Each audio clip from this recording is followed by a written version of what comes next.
y'all. I think we are ready to start. Um, please, like I said, I'm going to send you a recording of this. So please, like, come and go at your comfort level. If you need to step out, please step out. Um, so we'll just jump in a little bit about me. I am a board certified behavior analyst. I've been working with kids for the better part of a couple of decades, over 20 years now, as a behavior analyst since 2013. So I just see things a little differently than a lot of people. I do a lot of work with parents. I do a lot of work with schools. I started out as a teacher, special education, general education, and then became a behavior analyst. So I do a lot of work with school consultations.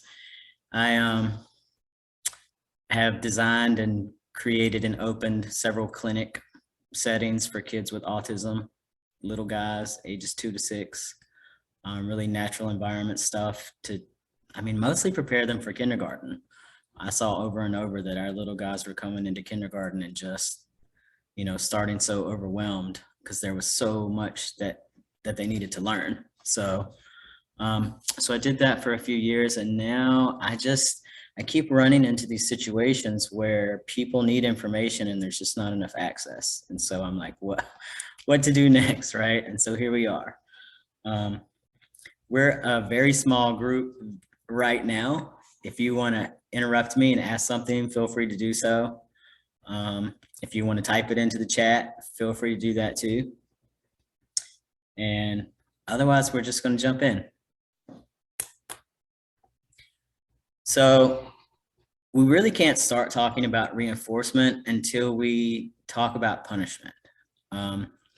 So over and over, what I run into is this sort of old school thinking, where we talk about how do we get kids to stop doing something. I'll get called in and they'll say, well, my kid is hitting or kicking or screaming or throwing or whatever it is they're doing, and I would like for them to stop doing that because it's not safe, doesn't feel good, all of the reasons, right? Punishment is all about getting something to stop. By definition, punishment is when a response to a behavior increases the likelihood that that behavior's going to stop. That's punishment. It's something that we do. It's typically aversive. There's several reasons why this approach doesn't work, but we historically keep trying to use it. It's the things like, for example, I'm going to give you guys lots of examples in the home setting and in the school setting. Punishment in a school setting is something like when a kid receives silent lunch, or they lose their recess, or they lose some other privilege, right?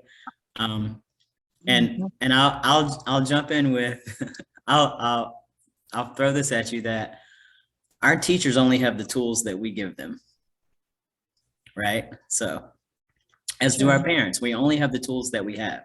As do our kids, we only have the tools that we have. And so I fully believe that behaviors are tools, and we can give our adults more tools, just like we can give our kids more tools. And so there's a whole lot more that can be done. But that's what punishment is. It's like, or when, it's that spankings are punishment, or loss of privileges, or groundings, or things like that. Anything that you do to a behavior to get it to stop. Punishments are generally aversive, meaning we don't like them, we want to stop the behavior, right? And another big thing with punishment is that it doesn't last. It only works in the presence of the punisher, right? For long term. So if, this is a very stereotypical one, but if dad is standing there with the belt, the kid's pretty much going to do what you tell him to do, right? But if dad's not standing there with the belt, and they might think, oh, I might get a spanking if they find out later, but the punisher's not here. So it's not really effective, and it doesn't teach them anything. When we try to when we try to work with behavior, it's not enough to get the thing that we don't like or the thing that doesn't work to stop. There's a whole lot more that has to be done. Whenever we create a space, let's pretend we were able to get that behavior to stop and we created a space. Anytime there's a space, something's going to fill it.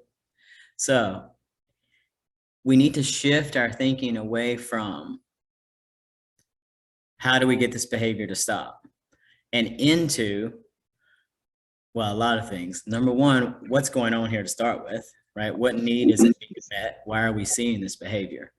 And that's a whole nother set of classes, right? But this one's about reinforcement. And so basically, instead of trying to get a behavior to stop, which is incredibly difficult, let's shift our thinking into what behavior would we like to see instead? And how do we get that one to start? And how do we get that one to stick around?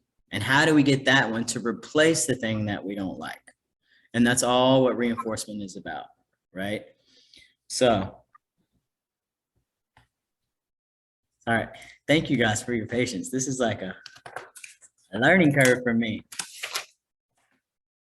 When we talk about reinforcement, there's like a lot of tiny little principles that are important, and we kind of got to get them relatively right? Reinforcement is about pairing ourselves, making sure that we are attending to behaviors that we want to see, and we're pairing ourselves in all good things with those behaviors. So instead of punishment, which makes a behavior stop, for instance, this child is hitting when I ask them to put on their clothes, or when I try to get them to go to the potty, or when their friend takes their toy. Instead of saying, I want them to stop hitting, what do I want them to do instead? And for every person, that can be different. It could be, oh, I want them to use their words and ask, well, or I want them to, whatever it is I ask them to do, what do I want them to do instead? That instead piece is vitally important.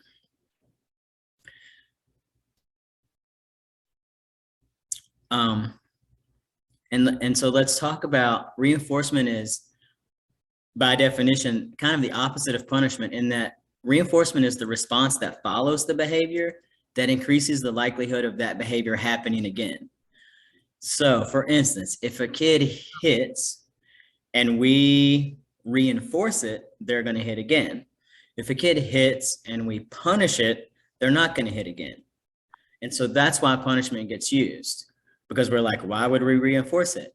So what we have to do is actually reinforce what we replace it with. If we want them to use their words, we're going to teach them what words to use, and then we're going to reinforce that. Okay? But a lot of things go into figuring out how to identify what to use, exactly how to use it. I'm going to give you the sort of, there's a whole bunch, and I'm going to give you some examples to kind of take the vocabulary into real world. When you start talking about reinforcement and using reinforcement, there's some pretty big things you got to know. One is it's about motivation, right? Does my child have the motivation to do the thing I'm asking them to do? And if they don't, then you're just making them. If we're just making them, then we're right back to punishment. How do we get our child to have a voice? How do we get our child to negotiate with us, right? A lot of old school thinking is, I don't negotiate with children. I tell them what to do and they do it. That's a very punishment-based thing. If we're going to start setting contingencies, which we'll talk about, if we're going to start reinforcing the behaviors we want to see, which we'll talk about, we also have to start negotiating with our children what's important to them, what's valuable to them. What is it that they're missing? What is the need that needs to be met, right? So we start talking about motivation, and that's a whole topic in itself. Since tonight is like part one, I'm going to do some skimming, and then next week we'll go deeper into some of these. We'll talk more about motivational operations and how you can set your container and set your environment to really set that motivation. For instance, in the natural environment-based clinics. They look very much like preschools. We basically were getting children who were 2 and 3 and 4 and 5 and 6, and they're not talking and they're not engaging with their environment and stuff like that. You know, a 5-year-old who's not self-feeding and not going to the bathroom and all of these things. And so we took a big room and filled it full of everything you could possibly imagine a 5-year-old might like. There's a trampoline, there's a sand table, there's a car coaster, there's like literally everything you can imagine a 5-year-old might like. And then we teach them how to ask for it, right? So that's motivation. They're looking around, they're like, I want this, I want this. Well, the first thing is they want to grab because they don't have a voice, right? So now we're like, okay, now let's teach you how to have a voice. Let's make sure you can get your needs met, right? We do all of that with reinforcing of the behaviors we want to see.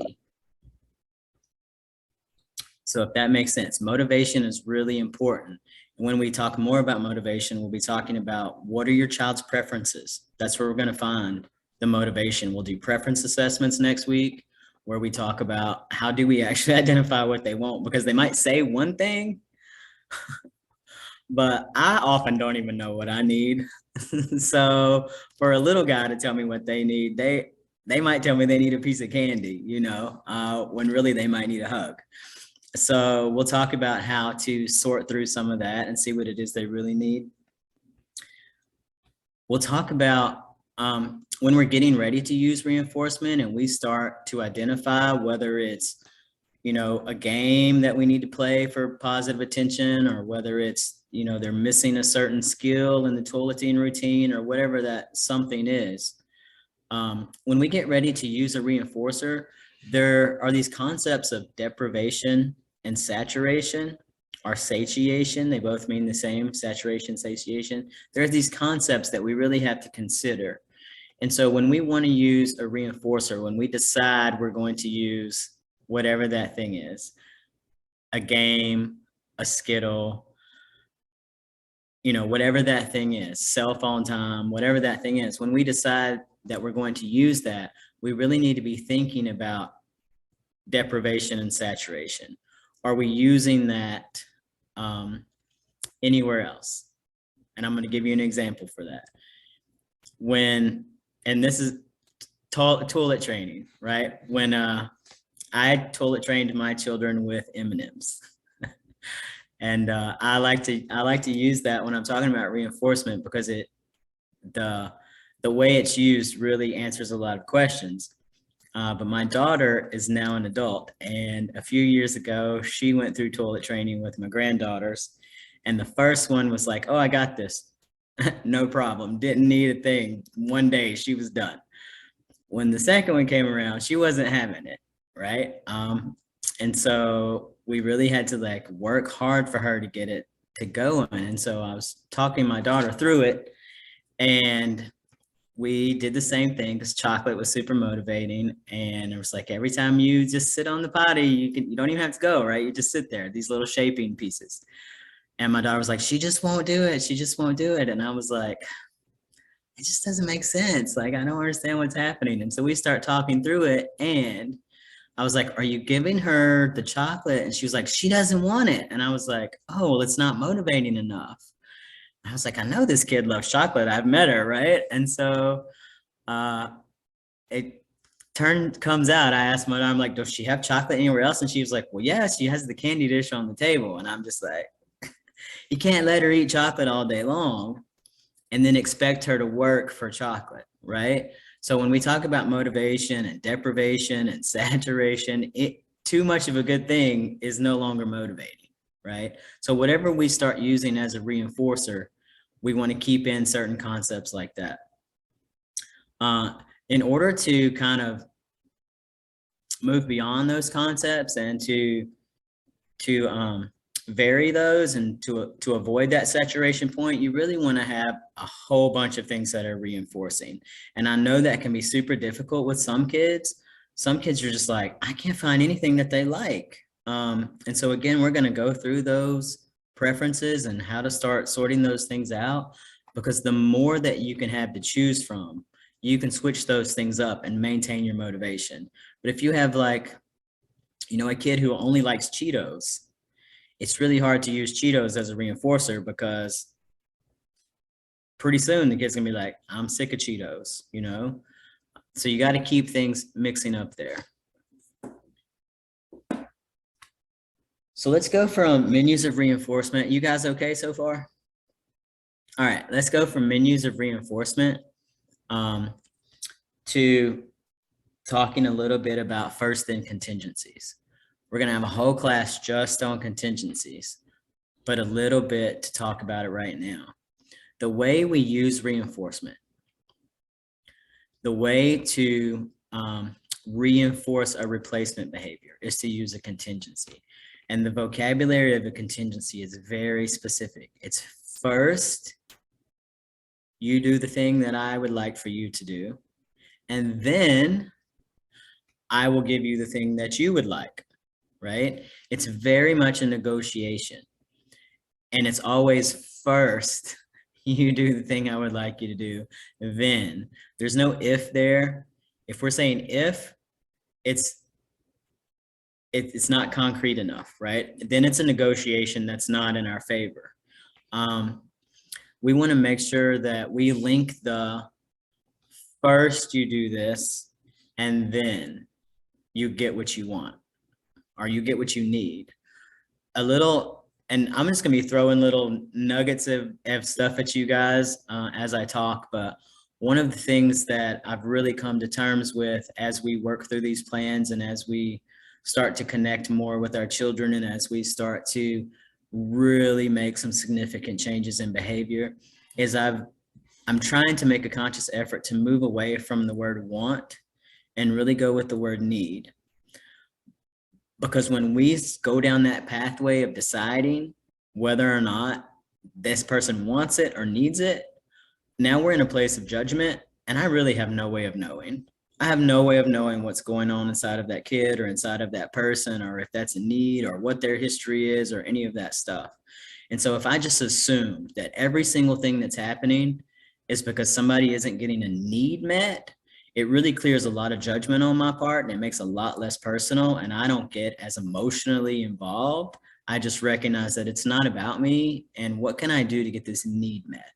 And so that's just like a little bit of language and a little bit of thought process that I want to start, embedding in our conversations. And when I talk to people, I try to catch myself when I say it, and I try to catch others when they say it, to move past that judgment place to reconnect to that need-based communication. So that's just a thought on that. So we'll set first thing contingencies. Those have to be negotiated with the child. I very often see things like, first do this and then do that. That's not a contingency. That's a request followed by another request, right? And so the kid's not getting anything out of it. It's kind of like that student who does all of their work very quickly and efficiently and correctly. The next thing you know, they have more work, right? The better you do your job, the more job you have to do, right? So it's a little bit of watching that. Carrie, do you have a question? Yeah, the person that we work with likes to use when and then. Is that okay? Instead of first and then, or do you prefer? I am just, I think a lot of us get in our kind of little things we like to do. I have never tried using when. Okay. I could see that would be okay. I mean, just like off the bat, it's just like hitting in my head. I'm thinking about it in the moment. It's pretty when similar. You do this, then you do this. Or when you do this, then you can have that instead of first. It's pretty, to me, it seems and especially if they're, I mean, the thing about contingencies is you really want to deliver right on the tail end of it, especially if you're in teaching mode, right? So I think as long as the kid is grasping the order in which things need to happen, right? So that's a little, because that is very important to this concept. I have people often ask me, and it seems to be some old school thinking. They are often like, well, what you're saying is you want me to bribe them. Right? And I'm like, no, actually, I don't want you to bribe them. Um, bribery doesn't have anything to do with first then contingencies. It really is a fear-based power play, and you often pay before you get the action, right? So Mhm. if you're like, hey, let me give you this bag of Skittles and I'm going to trust that you're going to chill out later, that's a bribe. You know, that's a bribe. Mhm. That's what you're doing, it's a bribe. Or, hey, if you can be good, right? If you can be good, whatever that means, then I won't take your phone. Or just like, no, here's a privilege, but I'm going to trust that you're going to do the right thing later. That's more of a bribe. Okay. Right? And so a contingency really is, I think when is okay. That's swirling around in my brain. I've not been asked that question before, and I haven't really heard it posed that way. And so that's going to sit with me for a while I dig through it. Well, you can get back to me if you have I any thoughts. will. I'll totally get back to you. But I mean, just off the bat, it sounds just fine. I don't see Thanks. anything glaring that jumps out at me. Now the big one is if we all do it. I catch myself every once in a while, and I'm on top of it. So we all do it. We all slip into that if then contingency. Mhm. If you do this, then you get that. And that is really just layers and layers of unconscious stuff we don't want happening there. So I think first is fine. I think when is fine. So thank you for that. It's kind of catchy. I guess the rhyming part is nice. Yeah, like it is kind of catches on. Thank you. Yeah, thank you. And so when we're talking about contingencies, the thing with reinforcement and using the contingency is a lot of times people try to jump into these really big contingencies when they haven't set foundation. So if you're just starting with contingencies, you don't want to roll out your big guns on your biggest thing, right? You want to get some momentum. Behavioral momentum is a huge concept. And so we'll talk more about that next week. We'll talk about instructional control, which is a big one. And so I'll give you an example: behavioral momentum, instructional control. Instructional control basically means when I ask someone to do something, they do it.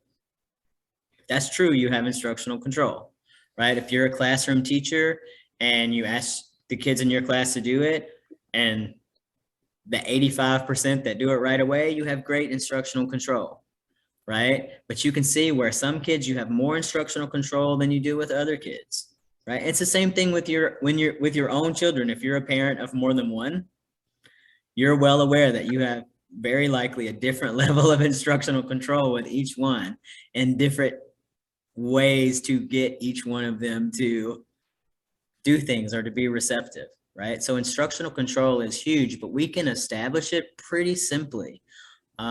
If you think about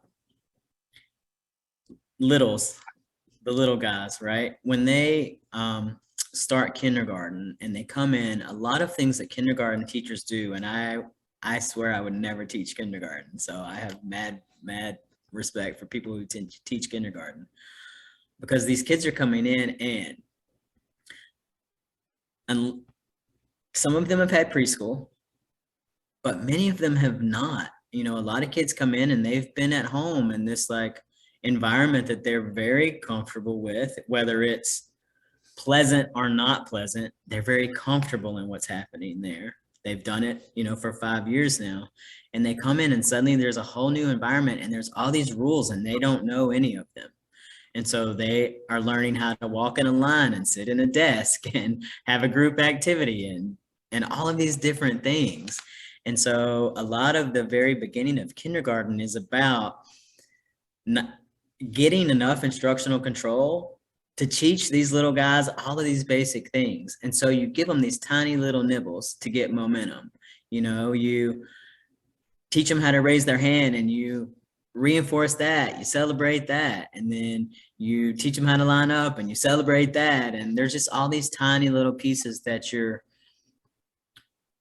reinforcing. at these tiny little steps. And that's a lot about getting that momentum. If you have a big task that you need to do, if you have like something that you feel is, my kid is really at a wall here, you can build some momentum to get that instructional control to try to help them over that hump.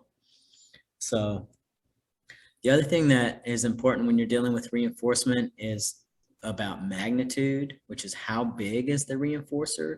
You want to make sure that that reinforcer that you're given is it's generally equivalent in magnitude to the request that you're making. And so if it's a kid in school and you want them to do their homework, your contingency is probably not going to be first do your homework, then we'll go to Disneyland.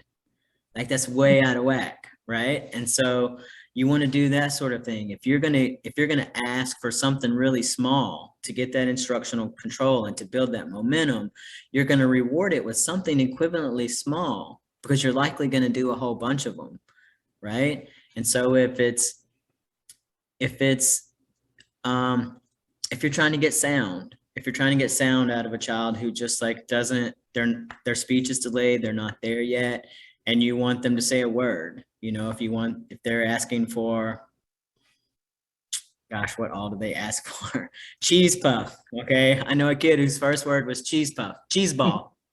Right. And so if that's what you're asking for, if he's given the I'm giving him a piece of the cheese ball, right? Because I want him to say probably 100 times, and I don't want to give the kid a whole bag of cheese puffs in the day. I want to keep it really small.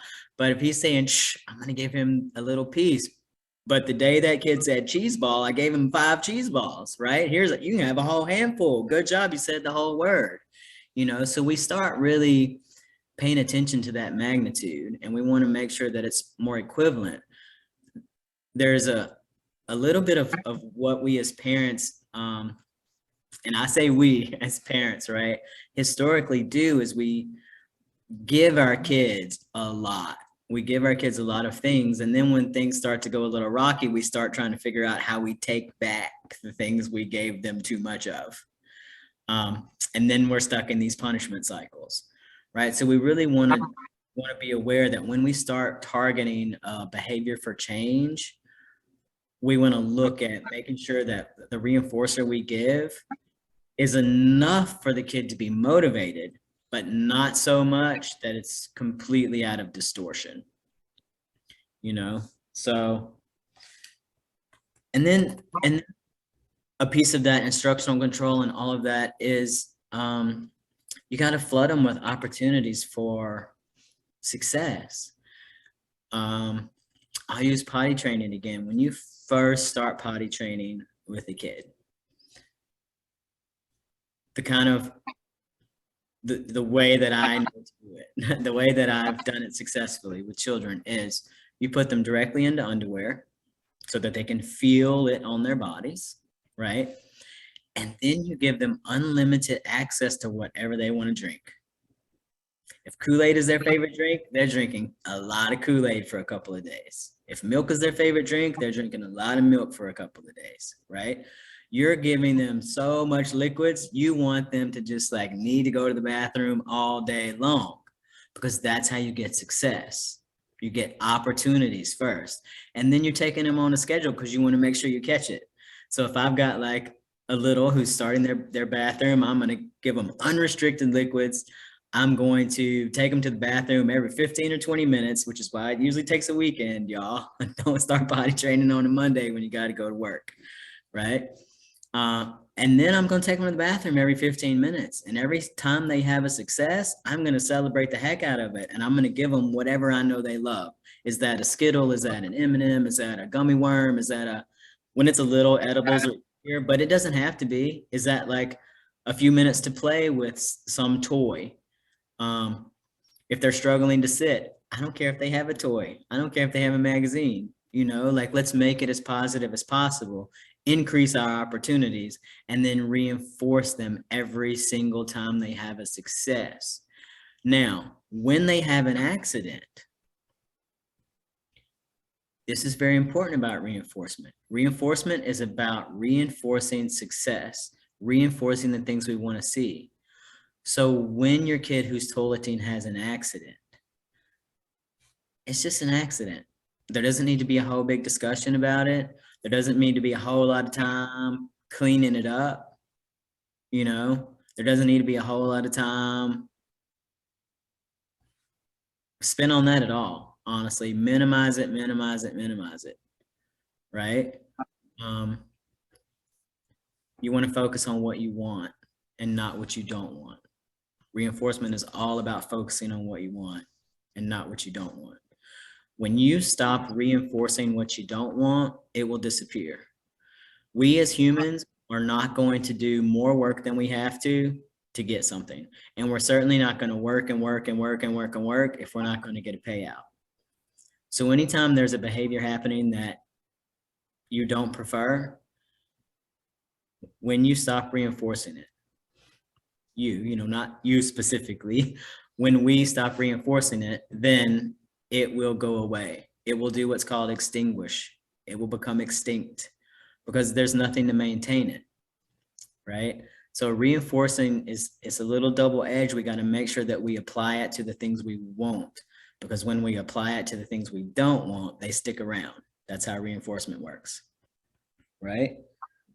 And the other thing about reinforcers that I hear a lot is if I use a reinforcement, then I'll have to use it forever. They'll never learn to do it on their own.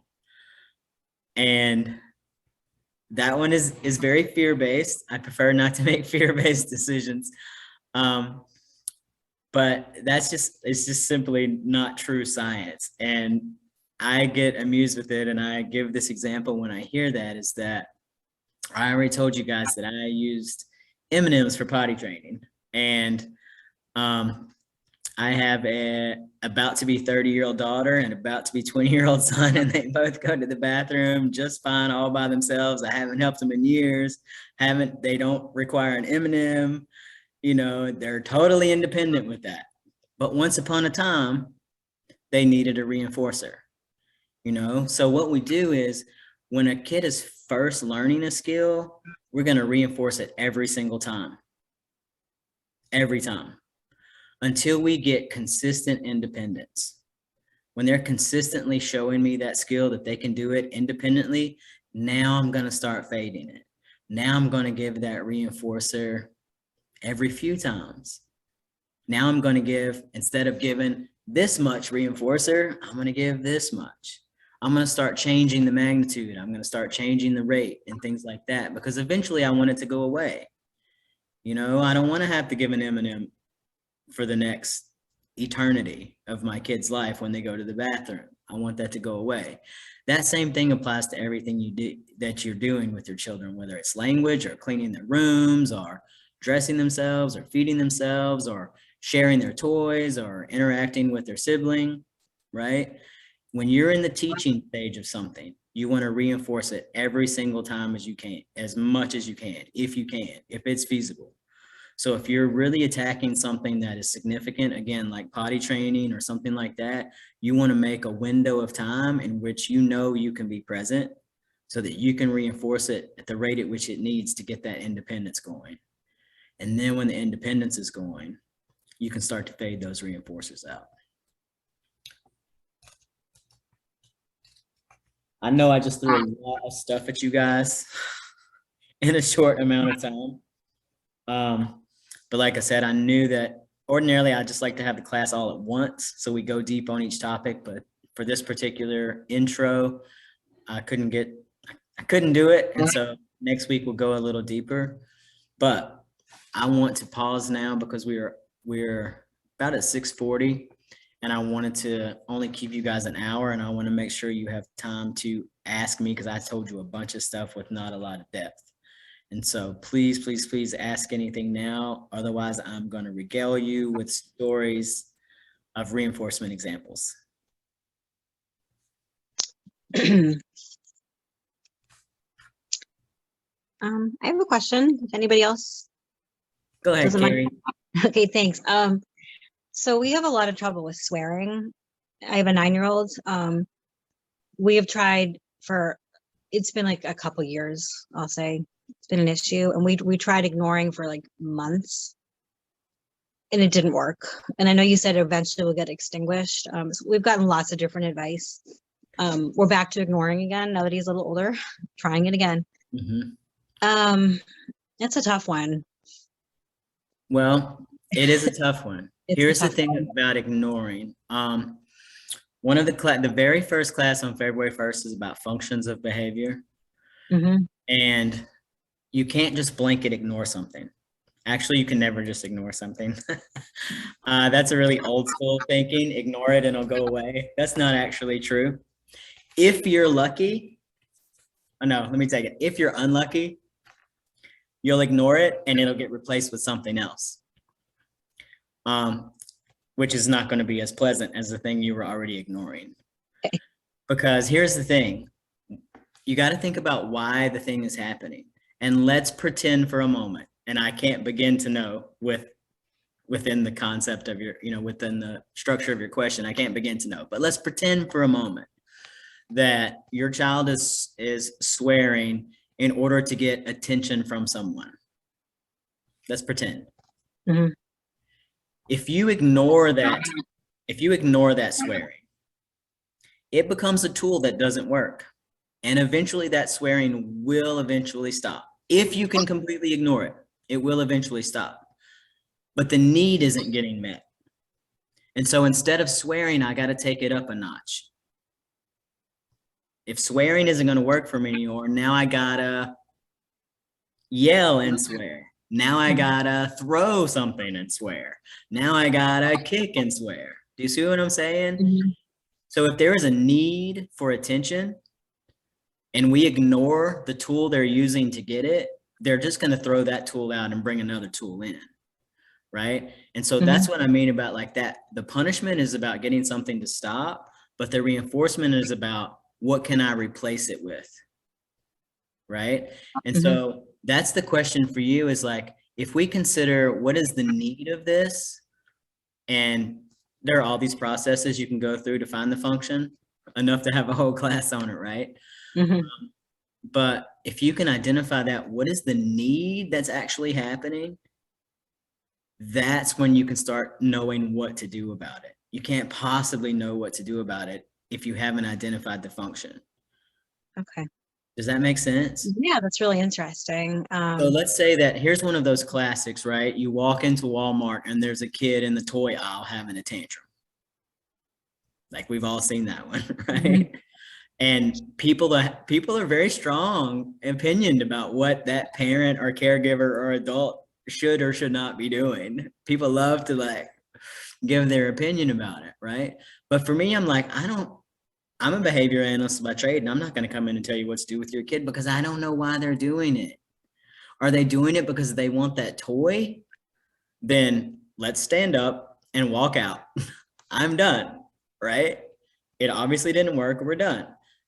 But are they doing it because there's too many people and they want to get the heck out? If I stand them up and walk them out, I've reinforced the heck out of that. And I can pretty much guarantee that every time I take them into a store, they're going to fall apart. Right? So we really have to know, why is the thing happening? Otherwise, we could inadvertently reinforce it and then it gets stronger and then it sticks around. So if you have something that's not going away and you have something that increases in any way, whether it increases in frequency or it increases in intensity, if it's increasing in any way, it's being reinforced by definition, right? And if you have a reinforcer that doesn't work, I hear this too, the reinforcer is not working, then it's not a reinforcer, because a reinforcer is something that makes it more likely for the behavior to happen again. And if you're giving something and you're not getting the behavior, it's not really a reinforcer. We might think it is, but it's not really, right? They really work by definition. So I don't know if that Yeah, helps that's very you helpful. thinking Thank you. about your swearing and digging a little deeper into the why of it. Yeah, it's Solve it. constant, and it's a real, I don't know that it's just for attention. I'm sure sometimes it is, but it's like the fabric of his life is just when no one's around, he's swearing. Like he's just swearing. Oh, just it's kind of just always kind of there. And so that's a tough one to figure out the Well, why. but you got me thinking, so I'll bring this up with our. I'm going to invite you to come back next week. I'm Well, I'll going to be there. invite you to come to my classes. The second series of 4 classes, which I don't think we have up and a lot of stuff about yet, but there's a foundational series, and that functions of behavior I really recommend for you. Okay, sure. But the second series is all about working through your actual cases. Like, it's about a more persistent things that kind of stick around. If you've got a behavior that just you cannot, like, you're like, what all can we throw at this? It's indestructible. You know, if you have some stuff like that, you're going to want to come through and really dig through. Here's how we find the function. Okay. Here's how we find the data. Here's how we look at the data. Here's how we get to those nuances of, is it really attention, or is there something else going on here? Okay, that sounds great. When you When- have a when- situation, yeah, when you Okay. have a situation where a behavior is happening across conditions, right? So if he's swearing and there's not even anybody there, now you're Yeah. looking at, okay, what's really happening here? Sometimes there's like he's gaming and he'll get frustrated and I hear him drop the F-bomb or just, I mean, yeah, we're in the house, so I suppose technically someone's there, but we're not like right in front of him. It's just kind of like the fabric of his vocabulary. Oh, I but only- see. I see what you're saying. Yeah, that's a little different than what I was imagining. Was like, we definitely have kids who are like literally in a bubble of themselves with no external anything, Oh, right? no. And stuff is happening. And so then I'm starting to look at like, okay, are we looking at something going on inside? But when you're gaming, it's the same as having an audience. Okay. And also, if it's a behavior is a tool, right? And if we use it for one thing, there's no reason not to pull it out for something else. It's in our toolbox. And so, can it be used as an expression of frustration? Absolutely. How many times have I heard the cute little stories of the toddler that said whatever it was they said, right? At exactly the right moment. And that's why it was classically funny, So like, we as humans do that. And so those are things that there are definitely things you can do to change that around. Okay, that'd be great because we're not a swearing family. Yeah, some people invite wouldn't. you to, and so that's the thing too. It's not usually a problem in a swearing family, right? And so that usually occurs in a non-swearing family, and so it becomes a bigger thorn. But I invite you to think about between now and when I see you again, or between now and the functions of behavior class, I invite you to think about what you would like to replace that with. Okay. Because when we create that space, it's going to refill with something else. And if we're not intentional about it, it's going to refill it with something that, it's not going to be our choosing, And so I just invite you to really do some out of the box. I'm all about out of the box thinking about what to replace that with. Okay. Thank you so much. That sounds For great. sure. When is that class again? The Functions of behavior is the February 1st, I believe, is the kickoff of our, and these 2 reinforcement classes are free classes. The ones that start in February, just heads up, those do have a cost. I've tried to keep it really low. I hope that it's accessible. If it's not, please email me. Okay. Sounds great. For sure.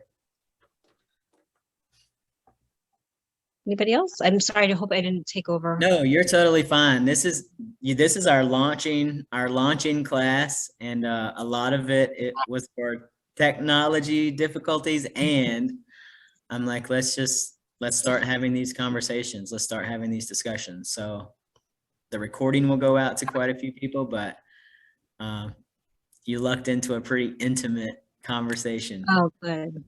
So now's the time. If you got other stuff, now's the time to ask away. What don't I have? We have a tough kiddo, and ADHD is,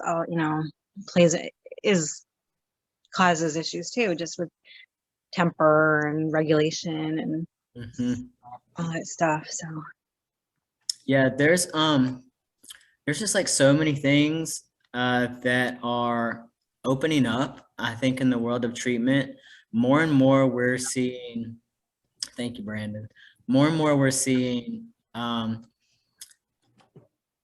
therapists and different, just like different professionals really starting to address or to include the body more and more, thankfully, finally, in our medical needs of our kids, like especially with ADHD and autism, and there really is a lot of body regulation things that are happening.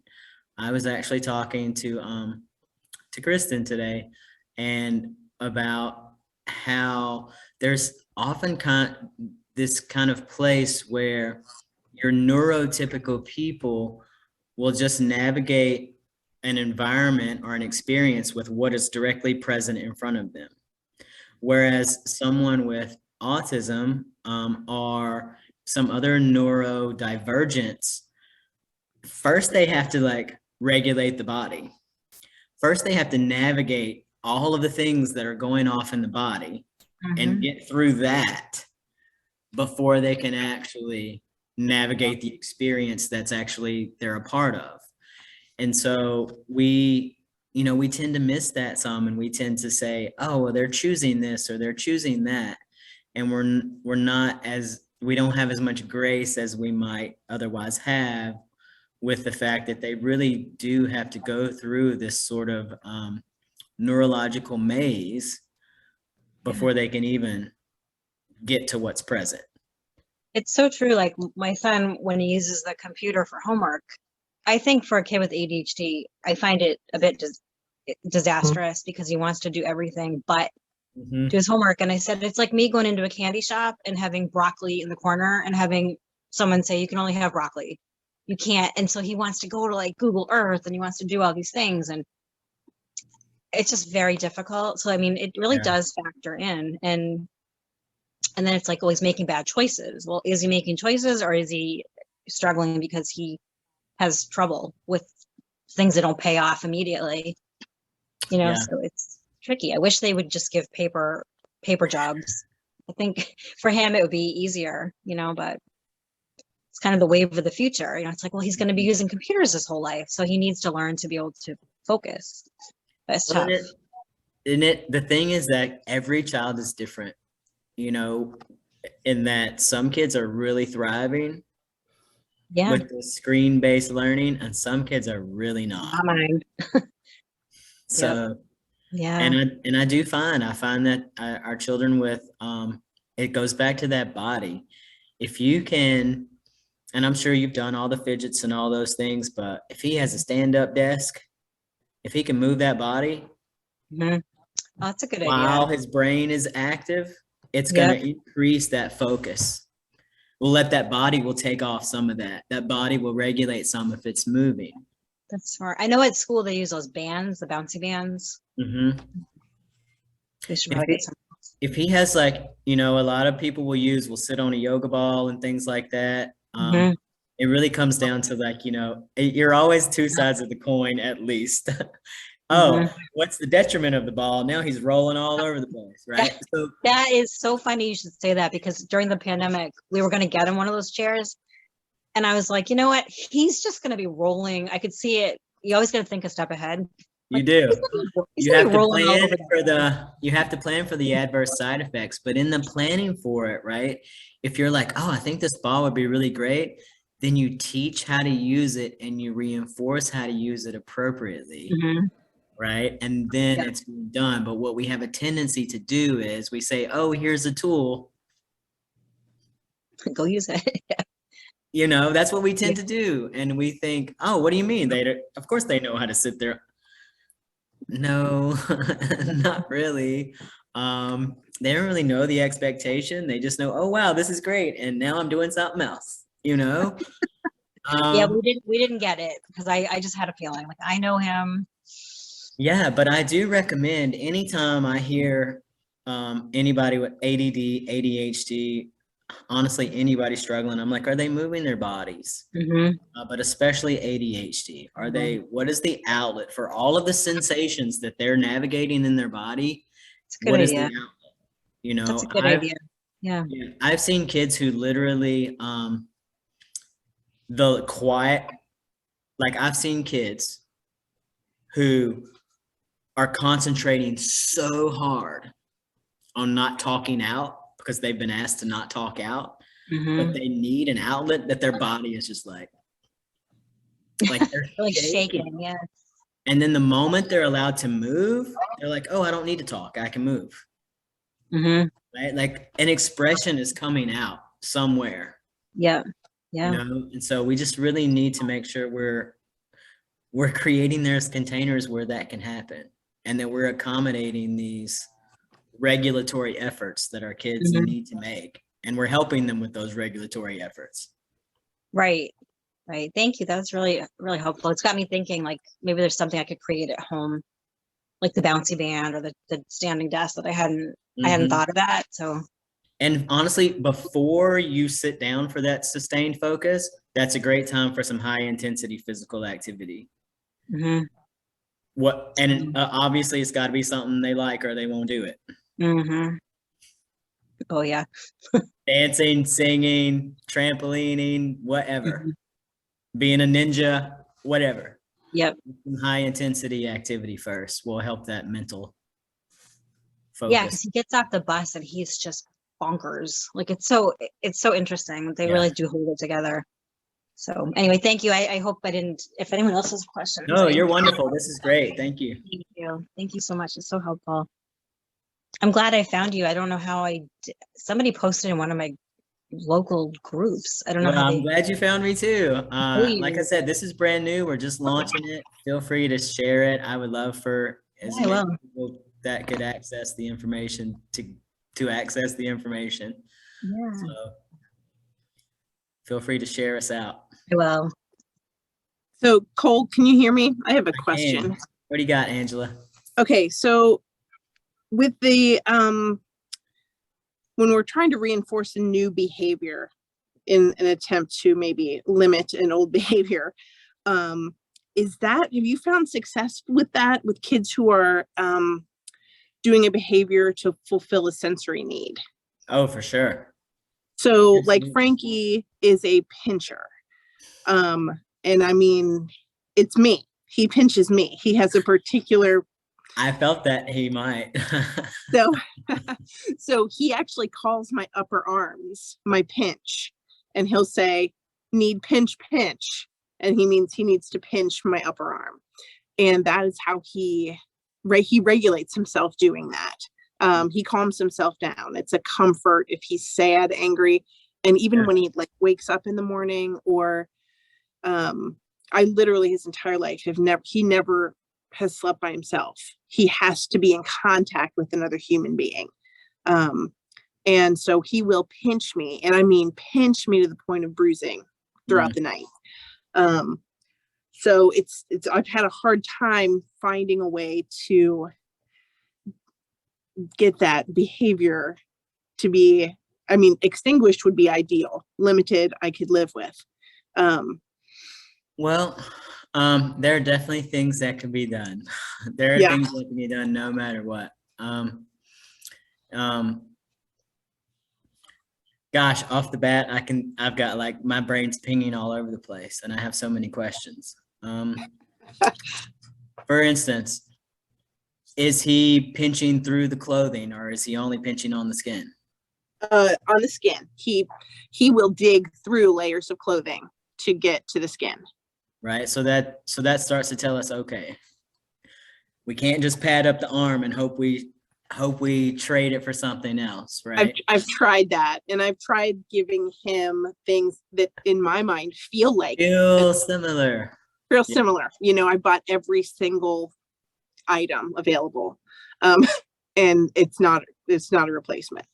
And so, and at this point, there's the other thing to know about things that start as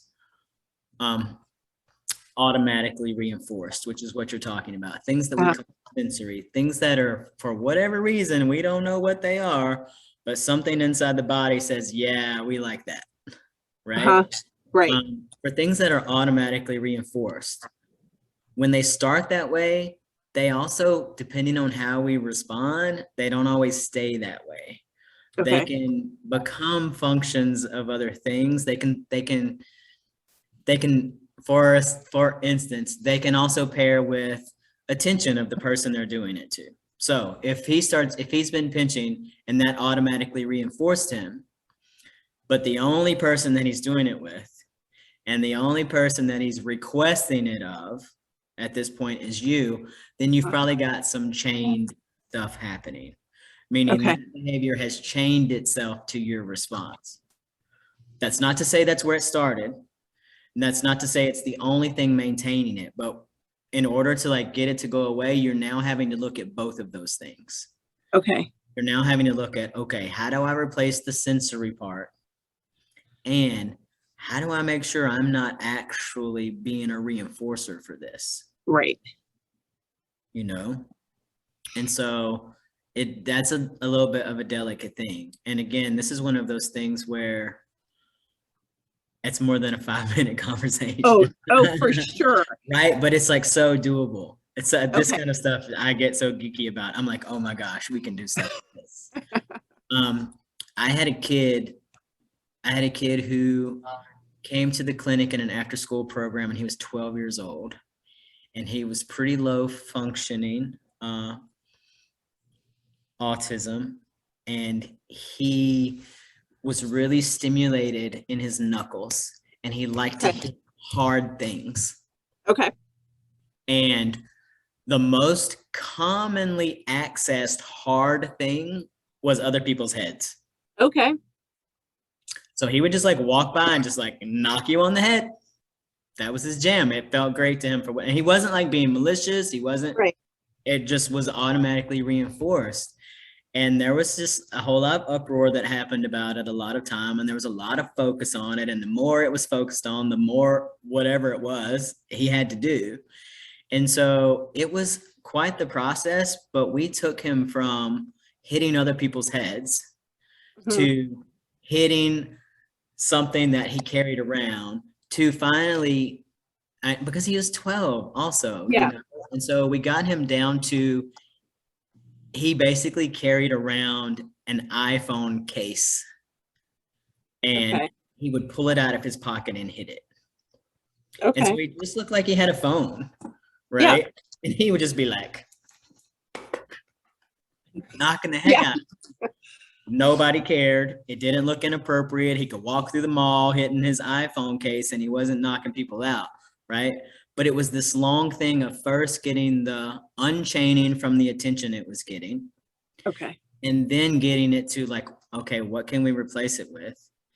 And not just replace it, but then actively reinforce it. Okay. You know? So you got a lot of little layers there, but it's totally. Yeah, I get that. We had to do that kind of, so he was a headbanger. He still will go back to headbanging when he is in like an extreme emotional state. I mean, just today, he had a rough day at school. He came home, fell apart, and immediately wanted to bang. But it was a slow progression of us getting him to a point where instead of it really wasn't, it was the movement he was seeking. It wasn't so much the contact.